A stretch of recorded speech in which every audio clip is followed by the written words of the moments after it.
el cáncer, dentro de las enfermedades, sigue siendo la primera causa de muerte en los niños en los países desarrollados. Es la segunda causa de muerte después de los accidentes, pues cuando un niño se toma un bote de Fairy o cuando un niño se cae, pero si no contamos esto, pues es la primera causa de muerte. Y esto va fatal, ¿eh? Cuando un niño se le detecta un tumor, pues evidentemente se le administra quimioterapia.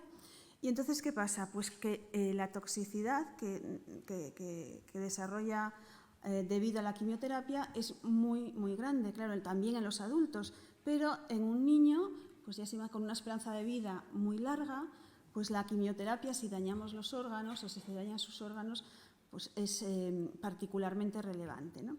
Entonces, sobre todo, ¿qué ocurre en los niños? Lo que ocurre en los niños muchas veces es que no hay estudios.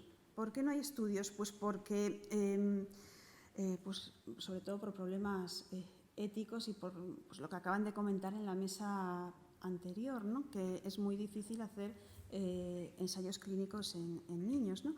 Entonces, se hace una extrapolación errónea de los adultos, ¿vale? Pero, claro, tenemos que tener en cuenta que los niños no son adultos pequeños, ¿vale? Entonces, hay que hacer tratamientos adecuados. Entonces, para disminuir la toxicidad, ¿qué podemos hacer? Pues una de las cosas que podemos hacer es administrar los quimioterápicos en forma de nanopartículas, que María José Alonso seguramente os contará mucho más de lo que es la nanomedicina en su charla, entonces yo voy a pasar muy por encima esto. Pero bueno, tenemos, pues como aquí señalo, como aquí... ¿De verdad? Esto... bueno, aunque no señala, pero bueno, nanopartículas que pueden ser de distintos tipos, poliméricas, lipídicas, metálicas. De hecho, las vacunas COVID, la de Pfizer y Moderna, pues son nanopartículas lipídicas con el RNA mensajero, luego liposomas, dendrímeros, micelias, hay mucho más, pero simplemente por poner unos ejemplos, ¿no? ¿Y qué queremos conseguir con esto? Bueno, queremos conseguir, por un lado, lo que ya he comentado, disminuir la toxicidad, por supuesto. ¿Y cómo se hace esto? Bueno, pues dirigiendo muchas veces, en la mayor parte de los casos, dirigiendo el tratamiento hacia el tumor, ¿vale? Entonces, al dirigirlo hacia las células tumorales, evitamos las células sanas y así disminuimos la toxicidad. ¿Qué nos aportan además las nanopartículas? Mejorar la biodisponibilidad del fármaco, el índice terapéutico del quimioterápico y luego, algo muy importante, una liberación sostenida, ¿vale? Podemos administrar una sola administración, una sola dosis de nanopartículas y que el fármaco se vaya liberando durante, bueno, pues un tiempo prolongado. Entonces, ¿qué tenemos en definitiva? Una mejora terapéutica. ¿Cuáles son los cánceres pediátricos más comunes o más relevantes? Bueno, pues el glioma, que habló Yolanda en la mesa previa, leucemias y linfomas, los tumores embrionarios originados fuera del sistema nervioso central. Aquí el ejemplo típico, o uno de los ejemplos más comunes, es el neuroblastoma, ¿vale? Y luego los tumores muscoesqueléticos, de los cuales forma parte el osteosarcoma, que es en el que me voy a centrar ahora, ¿no? Y el osteosarcoma es el tumor de hueso más frecuente en la población pediátrica y el segundo cáncer más frecuente en los adolescentes. ¿Dónde se localiza? En los huesos en crecimiento.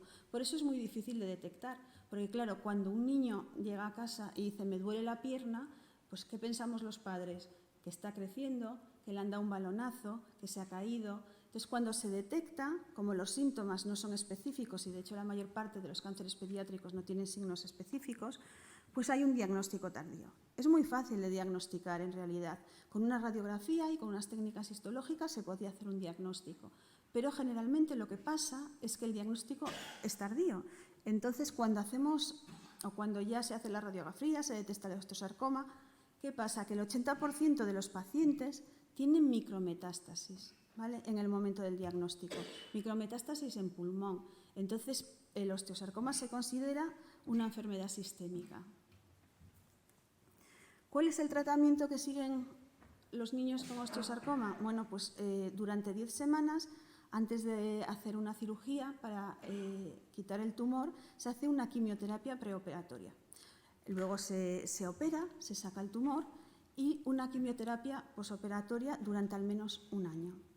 A pesar de que el tratamiento, como pueden ver, es largo y agresivo, la supervivencia a los 5 años, pues si el tumor está muy localizado, entre 60 y 80%, pero si hay metástasis en el momento de diagnóstico, que les recuerdo que en el 80% de los casos es lo que ocurre, entonces la supervivencia baja a entre 15 y 30%.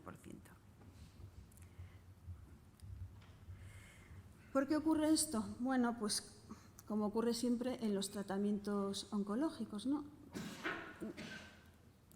Bueno, esto no lo voy a tocar más porque como no va bien, pues ya está. Por la resistencia adquirida, por la toxicidad sistémica y luego, sobre todo en este caso, bueno, y como pasa en muchos casos, por las metástasis. Entonces, una posible solución... Vale. Con esto, dices. Con esta para adelante y esta para atrás. Ah, no, eso va, lo que no va es el puntero. Vale, si no, no pasa nada, no te preocupes. Encontrarlo así. Ya, bueno, pues y con el ratón tampoco. No. Vale, bueno, pues nada. Tiene que seguir las diapositivas. No puedo señalar lo que estoy diciendo. Bueno, entonces, una alternativa para disminuir esta toxicidad y para vencer estos inconvenientes, pues es la nanomedicina, ¿vale? La nanomedicina como en nanopartículas, he puesto aquí como sistemas de liberación controlada de fármacos, ¿vale? Entonces, ¿qué ventajas tiene el administrar un fármaco, un medicamento, bueno, un principio activo en la nanopartícula? Bueno, pues lo podemos proteger. Es lo que ocurre en el caso de las vacunas COVID, el ARN está protegido. Liberación controlada, lo que acabamos de comentar. Con una sola dosis podemos tener una liberación durante varios días. Aumentar el intervalo entre dosis y disminuir el número de dosis. Entonces, ¿qué conseguimos en definitiva? Aumentar la eficacia terapéutica y, por supuesto, lo más importante en este caso es disminuir la toxicidad. Entonces, para el osteosarcoma, nosotros este estudio lo hemos hecho con un fármaco que se llama edelfosina, que es un antitumoral, pero que es un alquil lisofosfolípido, y el mecanismo de acción es distinto de los antitumorales comunes, que, como saben, degradan el ADN. Este fármaco lo que hace es penetrar en las células tumorales a través de las balsas lipídicas de los lipid RAF, aunque su mecanismo de acción no está totalmente elucidado aún. Entonces, tiene las ventajas de que es bastante potente, pero cuando se administra por vía intravenosa tiene toxicidad hemolítica y cuando se administra por vía oral tiene toxicidad gastrointestinal. Entonces, ¿qué hemos hecho? Hemos incluido en la nanopartícula una nanopartícula que está hecha de lípidos biodegradables, biocompatibles, que se pueden administrar perfectamente en el organismo, y hemos incluido el antitumoral, la edelfosina, en el interior. Entonces, súper rápido le voy a pasar el método de preparación. Lo único que se tienen que quedar es que es un método muy fácil, muy sencillo y que podemos tener nanopartículas en 2 o 3 minutos, ¿vale? Entonces, este método lo hemos patentado y en la imagen que ven aquí arriba... ¡Ay, mira, ahora funciona! En la imagen que ven aquí arriba es una imagen de microscopía de fuerza atómica donde pueden ver pues, las nanopartículas que hemos desarrollado. Esto es simplemente... ven que tiene un tamaño de unos 150 nanómetros, tiene un tamaño pequeño, una distribución homogénea y una eficacia de encapsulación, que es la cantidad de fármaco que tenemos dentro de las nanopartículas, y en este caso conseguíamos incluir dentro de las nanopartículas pues más del 90% del fármaco del cual partíamos. Bueno, una vez que tenemos las nanopartículas, vamos a ver su eficacia en células tumorales. Y las células tumorales en las cuales realizamos la eficacia fueron células primarias obtenidas de pacientes diagnosticados con osteosarcoma en la Clínica Universidad de Navarra. Entonces, cogimos 2 tipos de células. Células procedentes del tumor primario, a las cuales le he llamado H de hueso, del tumor localizado en el hueso, y células metastásicas localizadas en el pulmón. Entonces, se opera al niño, se saca el tumor, cogemos las células, las cultivamos y en el pulmón pues obtenidas de biopsias de pulmón. Y bueno, lo que vimos Pues ven dos pacientes que están codificados, uno como 595, otro como 588, y ¿qué vemos? Podemos ver que en las células de hueso funciona peor la edelfosina, en este caso la edelfosina libre, que en las células metastásicas. Aquí represento la muerte de estas células cuando administramos el fármaco. Entonces, pues veis que en las células metastásicas hay más muerte que en las células del hueso. ¿Y qué ocurre cuando administramos el fármaco en forma de nanopartículas? Mejora la eficacia, pero nos ocurre lo mismo. Nos ocurre que las células funcionan mejor, o en el último caso igual, pero en general mejor que en las metastásicas que en las primarias.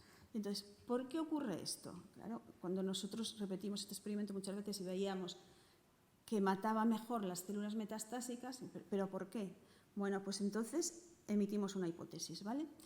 Lo que les comentaba antes del mecanismo de acción. La edelfosina entra en las células tumorales a través de los lipid wrap, de las balsas lipídicas, que son microdominios en la membrana plasmática que son muy ricos en colesterol, ¿vale? En esfingolípidos también, pero sobre todo en colesterol. Aquí están representados, arriba, bueno, pues la membrana con las balsas lipídicas.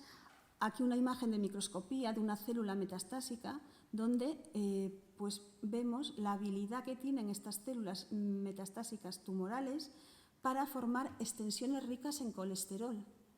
¿Ves? Todas balsas lipídicas que no las veíamos en las células tumorales primarias de hueso. Entonces pensamos, ya que la edelfosina tiene este mecanismo de acción y estas células metastásicas tienen muchas más balsas lipídicas, posiblemente entre así. Entonces, para verificar la hipótesis se hace muy fácil. En realidad lo que podemos hacer es marcar con un marcador, visualizar estas balsas lipídicas. ¿Y cómo se hace? Pues con un marcador verde, en este caso una subunidad de la toxina del cólera. Y veis aquí en la primera imagen, la de su izquierda, pues como las células de hueso tienen unas balsas lipídicas, aquí en verde, estos puntitos, comparados con las metastásicas, que, bueno, como pueden observar, tienen muchas más, porque vemos un color verde mucho más grande, ¿no? Entonces, hemos comprobado que efectivamente las células metastásicas tienen más balsas lipídicas y por eso la edelfosina, que tiene este mecanismo de entrada, penetra mejor en las células. Entonces, en la parte de la derecha de la diapositiva, ahí lo que hemos hecho es cuantificar el fármaco dentro de las células, ¿vale? En los dos pacientes. Y entonces, ¿qué vemos? Que en las células metastásicas hay mucha más edelfosina que en las células del tumor primario. Y por eso funciona mejor, por eso mata mejor esas células. ¿Qué pasa si lo comparamos con las nanopartículas? Bueno, aquí veis en verde la edelfosina libre y en naranja la edelfosina encapsulada en las nanopartículas.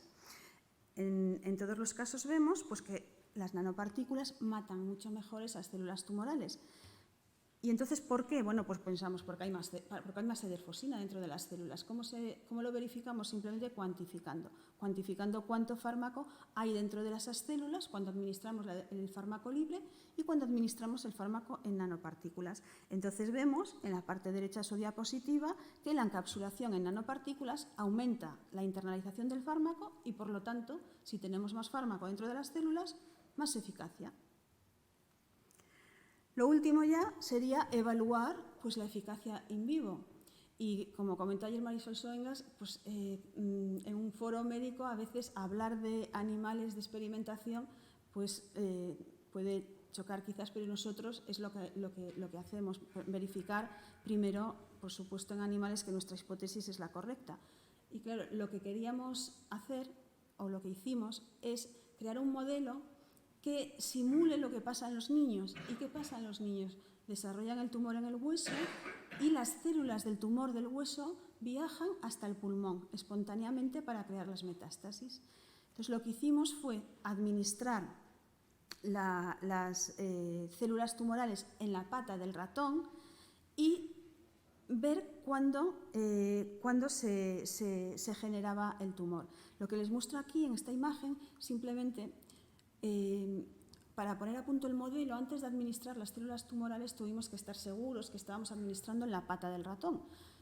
Y entonces lo que administramos fue un colorante. Entonces aquí se puede ver perfectamente que el colorante está dentro de la pata, porque si estamos administrando las células fuera no serviría, ¿no?